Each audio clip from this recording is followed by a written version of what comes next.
High, আমার নাম মিলন। আমি মানসিক সমস্যা নিয়ে কথা বলি। আজকে যা তোমরা রিকভার ভিডিও দেখবে, এ ভাইয়ের বাড়ি বাংলাদেশ। আর এই ভাইটার বয়স অনেক কম।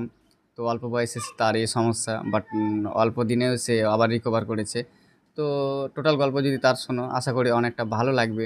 আমি প্রায় বলে থাকি না, মানসিক সমস্যাতে যে যেটা টাইম সেট করে রাখে তার সমস্যাটা তখনই বেড়ে যায়। এ ভাইয়েরও ঠিক তাই। এ ভাইয়ের সন্ধ্যা হলে তার সমস্যাটা মানে মারাত্মক লেভেলে বেড়ে যেত। তো চলো, আমি বেশি কথা বাড়াবো না। তোমরা আমার চ্যানেলে যদি নতুন হও তো আমার চ্যানেলটিকে অবশ্যই সাবস্ক্রাইব করে আমার পাশে থেকো। আর কিছু জিজ্ঞেস করার থাকলে কমেন্ট করে দিয়ে আমি উত্তর দেওয়ার চেষ্টা করব। তো চলো, ভিডিওটা দেখো প্রথম থেকে শেষ অবধি। হ্যালো, আসসালামু আলাইকুম। আমার অ্যাংজাইটির সমস্যাটা শুরু হয় 2023 সালে। 23 সালে শুরু হয়। যখন ফার্স্টে শুরু হয় তখন আমার মনের ভিতরে একটু ভয় লাগা শুরু হয়ে যায়। আস্তে আস্তে আগার যেমন চলতে পারতাম তখন তেমন চলতে পারতেছিলাম না, আমার ভয় লাগা শুরু হয়ে যায়। পরে এই আর কি, পরে ইউটিউবে চার্জ দেওয়ার পরে আমি কিছু দেখতেছি যে আমার এই ভয়ের কারণে আমার এমন হইতেছে। পরে আমি একদিন রাতে আমি শুইতে যাবো বিছানায়, শোয়ার পরে মানে হাতে মোবাইলটা রাইখা আমি শুইতে গেছি। শোয়ার পরে আমার রুমের লাইটটা আমি অফ করে দিচ্ছি। অফ করে দেওয়ার পরে আমার শরীর ঘামা শুরু হয়ে গেছে, আমার ভয় লাগা শুরু হয়ে যেতেছে। শুরু হওয়ার পরে আমার শরীর আমার যেন কি আসতেছে, আমাকে মারার জন্য আমাকে নিয়ে যাবে এখন, হয়তো আমি এখন মারা যাব, আমার এই মনে হইতেছে। পরে খুব তাড়াতাড়ি উঠে আমি ঘরের লাইটটা অন করলাম। আমার শরীর পায়ে ঘেমে আমার আমার শরীরটা পুরো ভিজে গেছে। পরে আমি হাতে মোবাইলটা নিলাম, মোবাইল নিয়ে ইউটিউবে চার্জ দিলাম। চার্জ দেওয়ার পরে আমার বলতেছে যে ইউটিউবে ভিডিও দেখে আমার বইয়ের কারণে হয়তো আমার এমন হয়েছে। পরে হওয়ার পরে আমি বইয়ের কারণে এমন হওয়ার পরে পরে আমি বাড়িতে এটা আমি জানাই। আমার প্রতিনিয়ত আমার ভয় লাগতো, মৃত্যু ভয় কি যেটাকে বলে আর কি, সবসময় মৃত্যু ভয় লাগতো। বাড়িতে বলার পরে পরে আমাকে কবিরাজের কাছে নিয়ে যায়। কবিরাজের কাছে গেছি, যাওয়ার পর বলতেছে তোমাকে দূর থেকে খারাপ জিন মানে ভয় দেখায়, যার জন্য তোমার এমন লাগে। এটা কোনো বিষয় না, এটা ঠিক হয়ে যাবে। বলতেছে তুমি তাবিজ নাও। তাবিজ নিয়েছি, তারপর পানি ভরা নিয়েছি যেটাকে বলে। নেওয়ার পরে আমি পান করতেছি, খাওয়া দাওয়া শেষ, প্রায় এক সপ্তাহের মতো তাবিজটা রাখি। তো এমন কোনো পরে কাজ হয় নাই। কাজ হওয়ার পরে এই আগের মতন সেম আমার ভয় লাগা, মৃত্যু ভয়, সন্ধ্যা হলে অস্থির লাগে, কিছু ভালো লাগে না। সব সময় আমার ভয় লাগতো। আগের মতন চলাফেরা করতে পারতাম না, ভয় লাগতো। কেউ সাথে যাইতে পারতাম না, সবসময় বাড়িতে বসে থাকতাম। এই আর কি। সন্ধ্যা হলে আর কিছু ভালো লাগতো না, অস্থির লাগতো, মনের ভিতরে কিচ্ছু ভালো লাগতো না। এই জায়গা থেকে ওই জায়গায়, ওই জায়গা থেকে ওই জায়গায় আর কি। মানে এই আর কি, আমার কিছুই ভালো লাগতো না। পরে ইউটিউবে চার্জ দেওয়ার পরে আমি এইসব দেখি আমার কেন এমন হইতেছে। ইউটিউবে চার্জ দেওয়ার পরে আমার মিলন দাদের ভিডিও আসে। পরে আমি ফার্স্টে মিলন দাদের সবগুলো ভিডিও দেখতে থাকি। দেখার পরে আমি জানতে পারলাম যে এটা অ্যাংজাইটি কারণে হইতেছে। পরে দেখার পরে যখন আমার মৃত্যু ভয় কেন লাগে, আমি এই ভিডিওগুলো দেখতেছিলাম। পরে এটাকে বলে অ্যাংজাইটি, যেটাকে বলে আর কি অ্যাংজাইটি, প্যানিক অ্যাটাক হওয়া শুরু করে আমার। পরে সব ভিডিও দেখার পরে মিলন দাদাকে একদিন আমি হোয়াটসঅ্যাপে মেসেজ দিই। হোয়াটসঅ্যাপে মেসেজ দেওয়ার পরে মিলন দাদার সাথে সাথে আমার মেসেজটা রিপ্লাই দেওয়ার পরে মিলন দাদার সাথে আমার কথা হয় অনেক কিছু বিষয় নিয়ে। প্রায় ফার্স্টে মেসেজ দিছি, তখন আমি এইসব আর বুঝলাম না তেমন যে এইসব কেন হয়।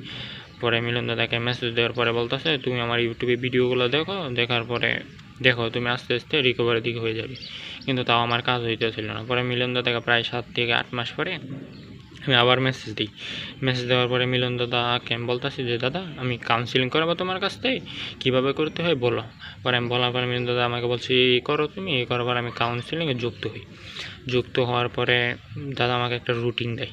রুটিন দিয়ে বলতেছে তুমি এই রুটিন অনুযায়ী চলো, আর আমি যেটা বলি ওইটা করো আমার সাথে সাথে। তুমি মানে আমি এটা করো, তাহলে তুমি খুব তাড়াতাড়ি রিকভারির দিকে চলে যাবে আস্তে আস্তে।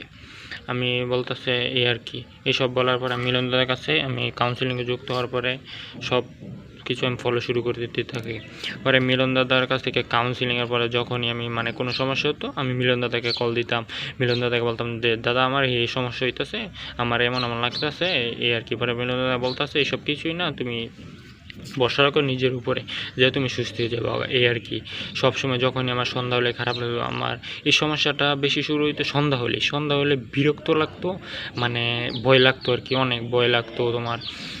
এই আর কি, কিছুই ভালো লাগতো না। আমার বুকের ভিতরে ফাফল লাগতো, বুক দৌড়পুর করতো, অনেক ভয় লাগতো, কিছুই ভালো লাগতো না। আমি সবসময় ভয়ে থাকতাম আর কি। সন্ধ্যা হলে, রাত হলে খারাপ স্বপ্ন দেখতাম, অনেক বাজে স্বপ্ন দেখতাম। এই দেখে আমি ইউটিউবে চার্জ দেওয়া শুরু করতাম, প্রচুর বাজে স্বপ্ন দেখতাম। দেখার পর এইসব দেখতে দেখতে আমার মাথা পুরো শেষ। পরে সন্ধ্যা হলে আমার বুকের ভিতরে এত খারাপ লাগতো, দূরপুর করতেই থাকে। আমার অস্থির লাগতো, সন্ধ্যাবেলা কিছুই ভালো লাগতো না আর কি। অস্থির লাগার পরে আমি অস্থির লাগতো আর কি। পরে মিলন দাদার রুটিন অনুযায়ী আমি চলতে থাকি। এই সমস্যাটা থেকে বের হওয়ার সবচেয়ে বড় বিষয় হলো যে নিজের উপর বিশ্বাস রাখতে হবে, এই আর কি। আরেকটা ভালো দিক হচ্ছে যে আমি মিলন দাদাকে যখনই আমি কল দিতাম, মিলন দাদা সাথে সাথে রিপ্লাই দিত, সাথে সাথে আমাকে মেসেজ করতো যে তোমার কী হয়েছে, তুমি আমাকে বলো। আমি তো দেখতাছি। এই বলার পরে মিলন দাদা সবসময় আমার সাথে থাকতো, হেল্প করতো মিলন দাদা। আজকে আমি মিলন দাদার জন্য হয়তো আমি আস্তে আস্তে রিকভারি হয়ে যেতে, নয়তো আমি এটা থেকে জীবনে বেরোতে পারতাম না, হয়তো আমি বুঝতেই পারতাম না এটাকে। এই বিষয় থেকে বেরোতে নিজের মনকে শক্ত রাখতে হবে যে আমার কিছু হবে না, এই আর কি। আর সবথেকে বড় কথা, আমি মিলন দাদাকে অনেক অনেক ধন্যবাদ জানাই যে দাদা আমার পাশে সবসময় ছিল। দাদার ব্যবহার এত ভালো যে বলার বাইরে। যারা মিলন দাদার সাথে কথা বলে না, তারা বুঝতেই পারবে না মিলন দাদার ব্যবহারটা কেমন। মিলন দাদা অনেক ভালো মনের একটা মানুষ। দাদার সাথে কথা না বললে বুঝেই জানা যে দাদা এত ভালো মনের একটা মানুষ। আর দাদা আমার পাশে সবসময় ছিল। আমার রিকভারি দাদার কাছ থেকে আমি যেই কাউন্সিলিং করাইছি, আমি এগুলো কিছুই মনে করি না। আগে অনেক ভয় লাগতো, এখন প্রায় অনেকটাই সুস্থ হয়ে গেছি। এখন এগুলো মনে আমার হাসি পায় যে এতদিন কী ভাবতাম আমি, এই আর কি। হাসি পায় যে এতদিন কী ভাবতাম আর কি হয়ে গেল আমার। প্রায় এখন এই সন্ধ্যা হইলে একটু ফাফর লাগে বলতে, একটু বিরক্ত লাগে, ভালো লাগে নি আর কি। তাও আমি নিজেদের মনকে মানায় নিছি যে এইসব কিছু না, আমি সুস্থ হয়ে যাব, এই আর কি। আর মানায় নিতেছি যে সব কিছু আস্তে আস্তে ঠিক হয়ে যাবো, এগুলি কিছু না। এখন আগের থেকে অনেকটা ভালো আছি এবং সুস্থ আছি। আর আমি মিলন দাদার কথা অনুযায়ী আসতে আমি হয়তো সুস্থ হচ্ছি। মিলন দাদার মতন মানুষই হয় না হয়তো। দাদা আমার পাশে সবসময় ছিল, আজকে আমি দাদার জন্য সুস্থ হয়েছি। হয়তো বলতে পারি দাদা আমার পাশে ছিল, তাই হয়তো আমি সুস্থ হইতে পারছি। যাই হোক আর কি, মিলন দাদাকে অনেক অনেক ধন্যবাদ জানাই। আর যাদের যাদের এই সমস্যা, আপনারা এই যে সমস্যা থেকে বের হয়ে অবশ্যই মিলন দাদার সাথে কথা বলুন। মিলন দাদা সবাইকে সুস্থ করে তুলবে, এই আর কি। মিলন দাদার সাথে যারা কথা বলবে তারা সবাই সুস্থ হবে ইনশাআল্লাহ। মিলন দাদার মতন মানুষই হয় না। যারা একবার কথা বলছে তারাই বলতে পারবে মিলন দাদা কী রকম মানুষ। এই সমস্যাটা কোনো সমস্যা না, আপনারা নিজের উপর ভরসা রাখুন। নিজের উপর ভরসা রাখলেই হবে, এই আর কি। ভরসা রাখেন, সুস্থ হয়ে যাবেন ইনশাআল্লাহ। মিলন দাদার সাথে কথা বলেন। আপনার যারা এই সমস্যা আছেন, অ্যাংজাইটি আছে, যাই হোক, ভয় লাগে, মৃত্যু ভয় লাগা, অস্থিরতা লাগা, কিছু ভালো লাগে না, এইসব কিছুই না। এসব নিজের মনকে মানান আপনি যে আমার কিছু হবে না, এই আর কি। এইগুলো মানতে পারলে আপনি সুস্থ হয়ে যাবেন ইনশাআল্লাহ। যাই হোক, আপনারা এইসবকে কিছু মনে করবেন না। আর মিলন দাদার সাথে যাদের সমস্যা আছে, মিলন দাদার সাথে অবশ্যই যোগাযোগ করেন, তারা খুব শীঘ্রই সুস্থ হতে পারবেন। আমি যেহেতু সুস্থ হতে পারছি, আমার যে এত খারাপ অবস্থা, আপনারাও সবাই সুস্থ হতে পারবেন।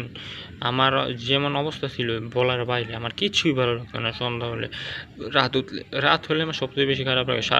সারাদিন তেমন মনে হতো না, রাত হলে সবচাইতে বেশি খারাপ লাগতো। রাত হলে আমার ভয় লাগা, মৃত্যু ভয় লাগা, ফাফল লাগা, কিছু ভালো লাগতো না, এইসব শুরু হয়ে যেত। আজকে আমি মৃত্যু ভয়টা আমার দূর হয়ে গেছে। এখন সন্ধ্যা হলে হয়তো একটু ফাফল লাগে, এটাও হয়তো আমার আস্তে আস্তে আমি মানা নিতে পারবো নিজের মনকে। এটা দেখে আমি সুস্থ হয়ে যেতে পারবো, আশা করি। আমার নিজের ওপর বিশ্বাস আছে যে আমি সুস্থ হতে পারবো। আর সুস্থ বলতে আমার এটা হইতেছে হোক, এটা কোনো বিষয়ই না। আর যাদের সমস্যা আছে তারা সবাই মিলন দাদার সাথে যোগাযোগ করবেন। যেহেতু আমি এই সমস্যা থেকে বেরোতে পারছি, সবাই আপনারা বেরোতে পারবেন ইনশাআল্লাহ। সবাই বেরোতে পারবেন মিলন দাদার সাথে যোগাযোগ করে। সবাই কাউন্সিলিংয়ে যুক্ত হলেই সবাই বেরোতে পারবেন। মিলন দাদার সাথে যাদের এই সমস্যাটা আছে, মিলন দাদার সাথে যোগাযোগ করেন।